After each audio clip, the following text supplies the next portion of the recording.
బతుకంటే పడి చదువా అనుకుంటే అతి సులువా పొరపడినా పడినా జాలి పడదే కాలం మనలాగా ఒక నిమిషం కూడా ఆగిపోదే నువ్వు వచ్చేదాకా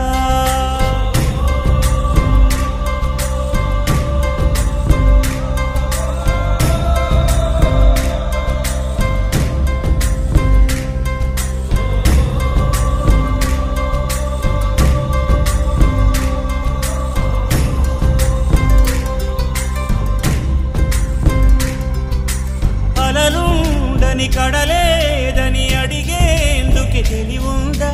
కలలుండని కనులేవని నిత్యము నిదరోమంద గతముందని గమనించని నడిరేయికి రేపుందా గతితో చని గమనానికి గమ్యం అంటూ